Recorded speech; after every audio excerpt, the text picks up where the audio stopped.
Nossa alma, mesmo contra a razão, é movida pela vontade do Espírito. Eu tomo como exemplo o vício. Sabemos que a ação é má, porém quase não podemos resistir a ela, nem sabemos como agir contra ela.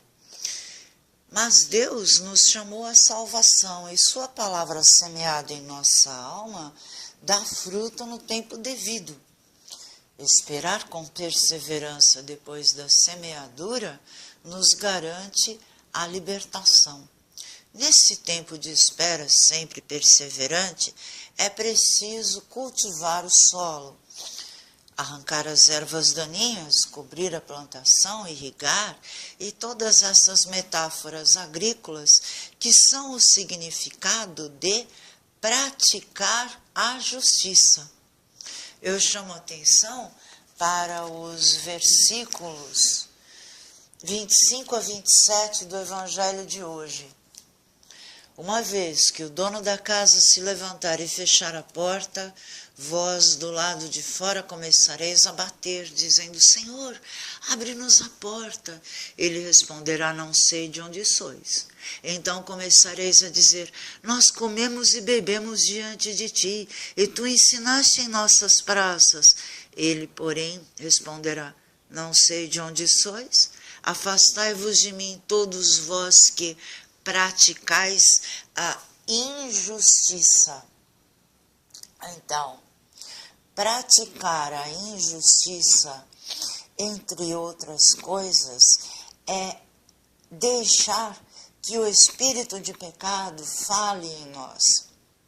Então, como é que nós vamos fazer? Naquilo que nós podemos evitar, começamos por evitar. Então, evitemos o pecado, a injustiça e a zombaria.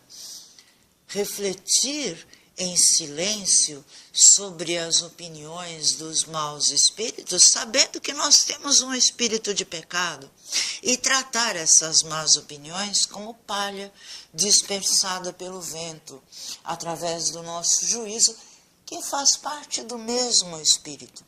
Estamos falando de porções do espírito que se esvaem, essas porções ruins.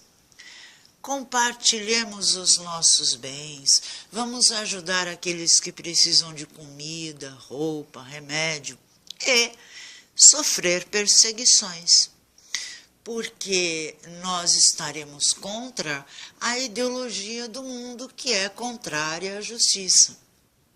Ora, em determinado momento, praticando todas essas coisas, quando é quase tempo de brotar o fruto de paz, o sofrimento causado pelas tribulações do mundo e pelas perseguições do próprio espírito também, que não quer se esvair, pode parecer inclemente.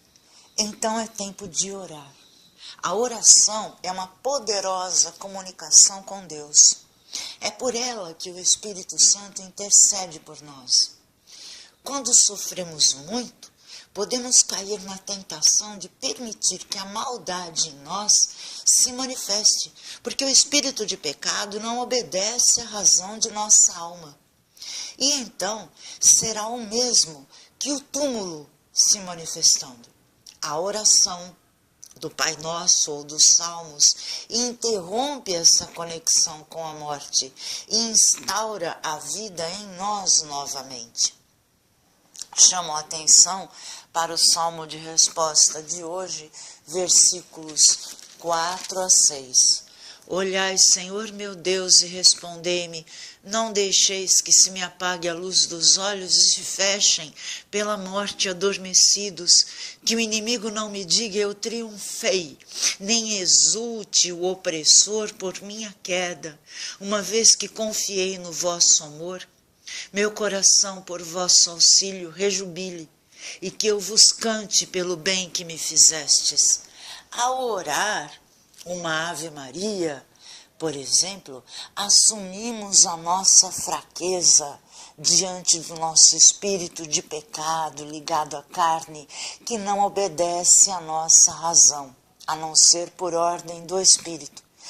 Santo e o Espírito Santo intercede por nós. Chamo a atenção para os versículos 26 a 27 da primeira leitura.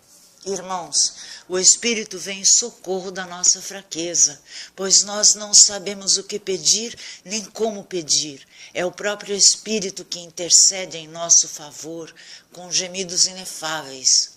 E aquele que penetra o íntimo dos corações sabe qual é a intenção do Espírito, pois é sempre segundo Deus que o Espírito intercede em favor dos santos.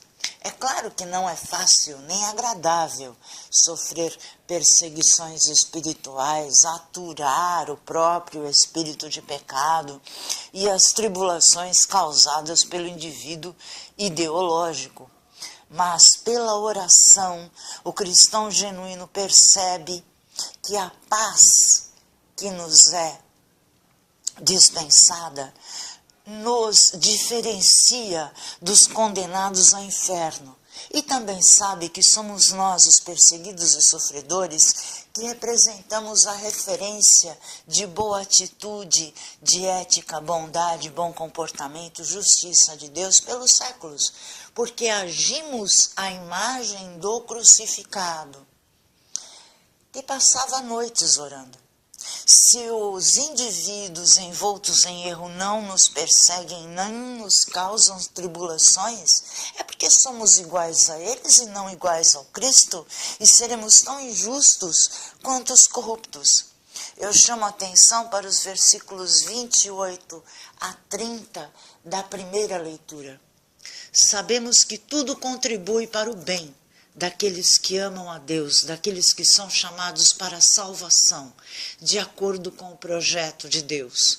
Pois aqueles que Deus contemplou com seu amor desde sempre, a esses ele predestinou, ou seja, conhecia antes, faz parte da doutrina da reencarnação, a serem conformes à imagem de seu Filho, para que este seja o primogênito numa multidão de irmãos.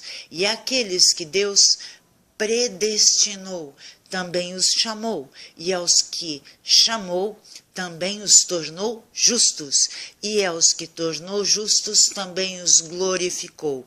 Glorificar, segundo a imagem do seu Filho, é persegui-lo, perseguir a nós, e crucificá-lo.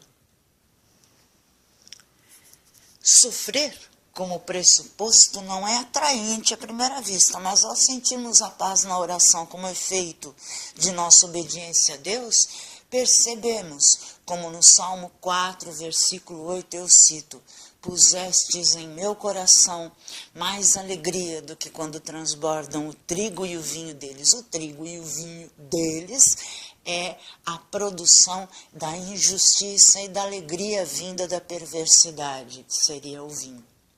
Só quem vive a palavra pode testemunhar a boa sensação de orar e agir obedientemente, mas não é confortável perseverar. Chamo a atenção para os versículos 22 a 24 do Evangelho de hoje. Naquele tempo, Jesus atravessava cidades e povoados, ensinando e prosseguindo o caminho para Jerusalém.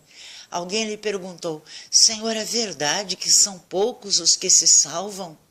Jesus respondeu: Fazei todo o esforço possível para entrar pela porta estreita, porque eu vos digo que muitos tentarão entrar e não conseguirão. Portanto, perseveremos no sofrimento e perseveremos no cultivo do nosso solo, que é o cultivo da nossa alma. E no tempo devido, Deus nos dará os frutos do nosso trabalho. O sofrimento é a porta estreita.